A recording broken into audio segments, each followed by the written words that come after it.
શ્રી ગણેશાય નમઃ. મિત્રો, આપ જોઈ રહ્યા છો આપણી યુટ્યુબ ચેનલ આશીર્વાદમાં આપ સૌનું સ્વાગત છે. આજે ચૈતર માસને કૃષ્ણ પક્ષની એકાદશી છે. આ એકાદશીનું નામ વરુથની એકાદશી છે. તે ઇન્દ્રલોક અને પરલોકને પણ સૌભાગ્ય પ્રદાન કરનારી પાવન તિથિ છે. વરુથીનેના વ્રતથી સદાય સુખની પ્રાપ્તિ અને પાપનો નાશ થાય છે. જે ફળ 10,000 વર્ષ સુધી તપસ્યા કરવાથી મનુષ્યને મળે છે, તે ફળ આ વરુથની એકાદશીનું વ્રત કરવાથી જ પ્રાપ્ત થઈ જાય છે. ઘોડાના દાન કરતાં હાથીનું દાન ઉત્તમ છે. ભૂમિદાન તેનાથી પણ મોટું દાન ગણાય છે. ભૂમિદાન કરતાં પણ વધારે મહત્ત્વ તલદાનનું છે. તલના દાનથી પણ વધારે સ્વર્ણદાન અને એનાથી પણ વધારે ચડિયાતું અન્નદાન ગણાય છે. કેમ કે દેવતા, પિતૃઓ તથા મનુષ્યોને અન્નથી જ તૃપ્તિ મળે છે. વિદ્વાન પુરુષોએ કન્યાદાનને પણ અન્નદાનની સમાન ગણાવ્યું છે. ગાયનું દાન અન્નદાનનું તથા કન્યાદાનનું તુલ્ય છે. આ સાક્ષાત ભગવાનનું વચન છે અને આ બધા દાનોથી ચડિયાતું વિદ્યાદાન ગણાય છે.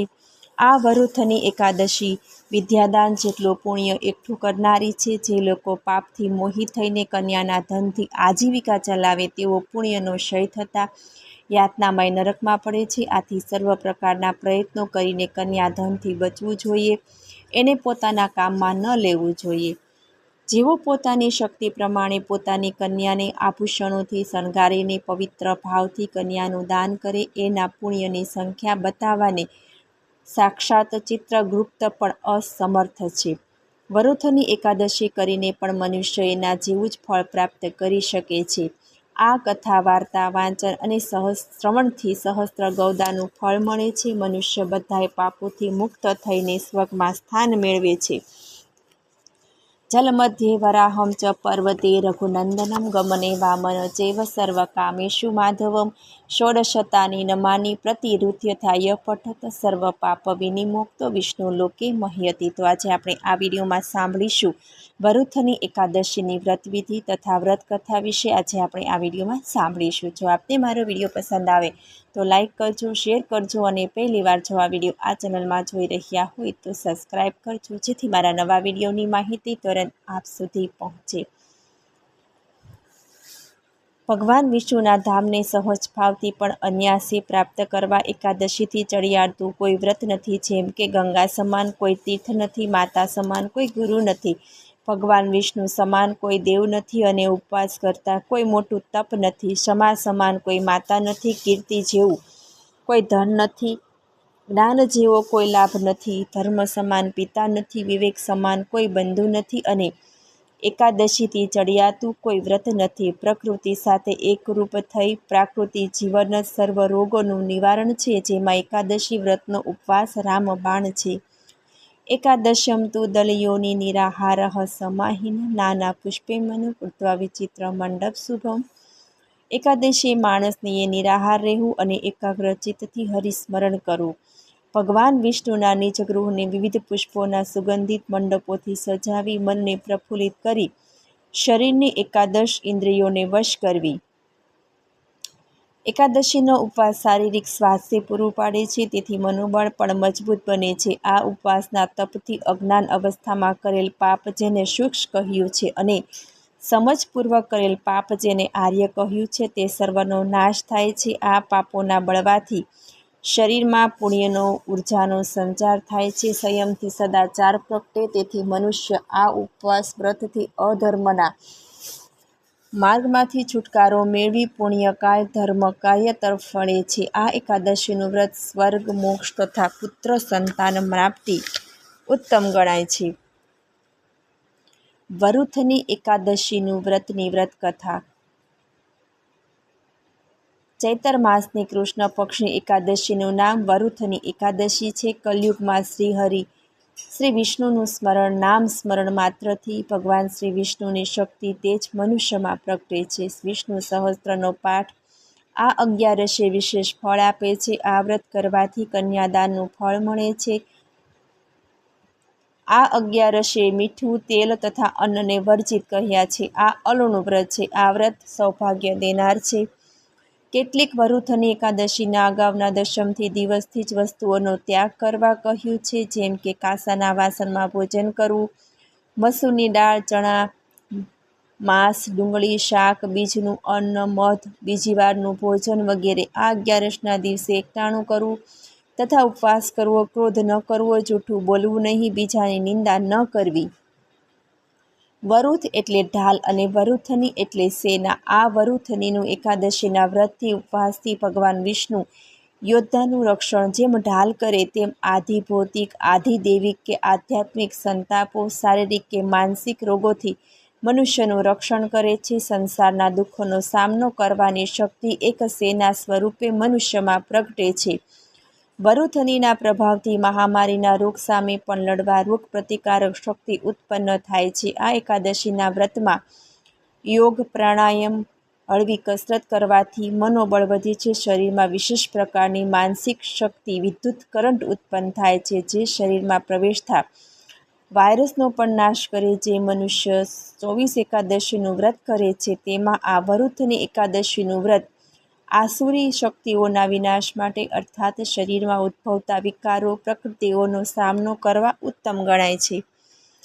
પવિત્રતા 3 પ્રકારની હોય છે: વાણીની, કર્મની અને જળની. વરુથીના વ્રતથી આ ત્રણેય પ્રકારની પવિત્રતા પ્રાપ્ત થવાથી મનુષ્ય સ્વર્ગ જેવા સુખનો અધિકારી બની નિરોગી, સેવાપરાયણ થઈને શતાયુને પામે છે. વરુથની એકાદશીનું વ્રત કરવાથી વ્રતીની આસપાસ એક ખાસ પ્રકારના તેજ પ્રકાશની ઓરા બંધાય છે, જેમાં કોઈ પણ પ્રકારના રોગના જીવાણુઓ કે આસુરી શક્તિઓ પ્રવેશી શકતી નથી. જેમ લાકડું પાણીમાં તરે તેમ આ એકાદશી વ્રત સંસારરૂપી સાગરમાં તરવા માટે નિસ્પૃહ, નિરોગી, નિર્ભય જેવા ઉત્તમ ગુણોને પામે છે. વરુથની એકાદશીની વ્રત કથા. એક વેળાએ ચાતુર્માસ કરવા તથા ધર્મ ઉપદેશ માટે માર્કંડ્ય ઋષિ હસ્તિનાપુર આવ્યા. દાન, પવિત્રતા, તપ અને મોક્ષ માટે યુધિષ્ઠિરે અને માર્કંડ્ય મુનિવર વચ્ચે સંવાદ થયો. રાજા યુધિષ્ઠિરે પૂછ્યું કે હે મુનિવર, અમે સાંભળ્યું છે કે ઈક્ષ્વાકુ વંશના રાજા કુલાશ બહુ પ્રતાપી હતા. તેઓ દાન, પવિત્રતા, તપ તથા સદાચારથી પ્રજાની સેવા કરતા હતા. તેઓ હંમેશા એકાદશીના વ્રત કરતા હતા. ચૈતર માસના કૃષ્ણ પક્ષની વરુથની એકાદશીનું વ્રત તેમનું પ્રિય પવિત્ર વ્રત હતું. વરુથનીના પ્રભાવથી તે યમને દ્વારે ન જતા સીધા વિષ્ણુ લોક સ્વર્ગમાં ગયા હતા. ધુંધુ નામના રાક્ષસનો વધ કરવાથી તેનું નામ ધુંધુમાર પડ્યું હતું. તો હે ઋષિવર, અમને આ રસપ્રદ કથાનું પાન કરવાની ઈચ્છા છે. માર્કંડ્ય ઋષિ બોલ્યા, હે રાજન, ધુંધમારનું ધાર્મિક ઉપાખ્યાન હું તમને કહી સંભળાવું છું, તે તમે ધ્યાન દઈને સાંભળો. પૂર્વકાળમાં ઉત્તંગ નામના એક બહુ મોટા મહર્ષિ થઈ ગયા. મારવાડના સુંદર પ્રદેશમાં એમનો આશ્રમ હતો. આશ્રમની પાસે રેતીમાં છુપાઈને ધુંધુ નામનો રાક્ષસ ઉત્તંગ મહર્ષિના યજ્ઞોમાં વિઘ્ન કરતો. તો હે રાજન, આ ધુંધુ મધુકૈટભનો પુત્ર હતો. તેણે બ્રહ્માજીનું તપ કરી વરદાન મેળવ્યું હતું કે દેવતા, ગાંધર્વ, દાનવ, યક્ષ, રાક્ષસ કે સર્પદંશથી તેનું મૃત્યુ ન થાય. આ રાક્ષસનો નાશ કરવા ઉત્તંગ મુનિએ ઈક્ષ્વાકુ વંશના રાજા બૃહસ્વને કહ્યું, પણ રાજા બૃહસ્વ સંન્યાસ ધારણ કરી વનમાં ગયા હોવાથી તેમણે તેમના પુત્ર કુલાક્ષને ધુંધુનો નાશ કરી આજ્ઞા કરી. માર્કંડજીએ ધાર્મિક ઉપાખ્યાન સંભળાવતા કહ્યું કે હે રાજન, કુલાશ્વને ઉત્તંગ મુનિના આશ્રમ પાસે રેતીમાં છુપાયેલ આ રાક્ષસને પોતાની સેના વડે ખોદકામ કરી શોધી કાઢ્યો. તે જેવો ધૂળની ડમરીઓ ઉડાડતો બહાર આવ્યો કે તરત જ કુલાશ્વએ તેની સામે ભયંકર યુદ્ધ કર્યું. છેવટે કુલાશ્વએ બ્રહ્માજીની આજ્ઞાથી બ્રહ્માસ્ત્ર છોડી ધુંધનો નાશ કર્યો. તેથી હે હસ્તિનાપુરના કુલશ્રેષ્ઠ રાજન, તમારા વંશના આ મહાપરાક્રમી રાજા કુલવાશ્વને નામ પણ ધુંધમારું પડ્યું. હે રાજન, જે કોઈ આ વ્રત કથા સાંભળશે અથવા સંભળાવશે તે ધુંધમારની જેમ જ સ્વર્ગ વિષ્ણુ ધામને પામશે. બીજી કથા છે રાજા મંધાતાની વ્રત કથા. વરુથીના પ્રભાવથી સ્વર્ગ વિષ્ણુ ધામને પામનાર રાજા મંધાતાની કથા પણ પ્રચલિત છે. આ રાજા વિષ્ણુના પરમ ભક્ત હતા. એકાદશીનું વ્રત તેમને પ્રિય હતું. તે ધર્મપરાયણ હતા. ઋષિમુનિઓ તથા રાજ્યની પ્રજાની તે સેવા કરતા. સૂર્યવંશી સમ્રાટ યુવાનશ્વએ પુત્રેષ્ઠ યજ્ઞ માટેના જળના પાનથી તેમના શરીરના જમણા અંગમાંથી પુત્ર પ્રાપ્ત કર્યો હતો. આ પુત્રનું નામ માંધાતા પડ્યું.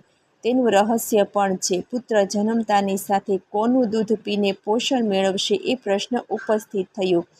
દેવરાજ ઇન્દ્રએ તેમની તજની આંગળી આ પુત્રના મુખમાં મૂકીને કહ્યું કે મા ધાસ્યતી, તેથી રાજકુમારનું નામ માંધાતા પડ્યું.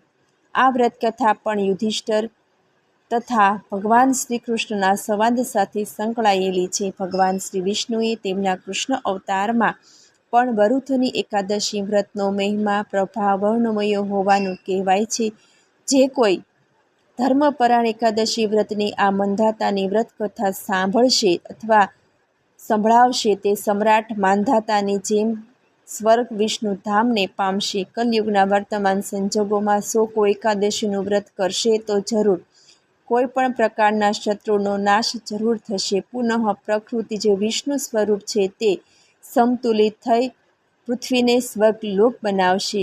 જય એકાદશી માતા, અહર્નિશ શક્તિ મુક્તિદાતા, એકાદશી વ્રતી સુખ સમૃદ્ધિ પાતા. તમેવ માતા ચ પિતા તમેવ, તમેવ બંધુ સખા તમેવ, તમેવ વિદ્યા દ્રવિણમ તમેવ, તમેવ સર્વ મમ દેવ દેવ. હે દેવોના દેવ, મારે માટે માતા પણ આપજો અને પિતા પણ આપજો, બંધુ પણ આપજો અને મિત્ર પણ આપજો, વિદ્યા પણ આપજો અને દ્રવ્ય પણ આપજો. ટૂંકમાં હે સર્વેશ્વર, મારું તો સૌ કાર્ય આપ એક જ છો. આપને મારા નમસ્કાર હો. મને સાંભળવા બદલ ધન્યવાદ. જો આપને મારો વિડીયો પસંદ આવે તો લાઈક કરજો, શેર કરજો અને પહેલીવાર જો આ વિડીયો આ ચેનલમાં જોઈ રહ્યા હોય તો સબસ્ક્રાઈબ કરજો, જેથી મારા નવા વિડીયોની માહિતી તુરંત આપ સુધી પહોંચે. ધન્યવાદ. જય શ્રી કૃષ્ણ.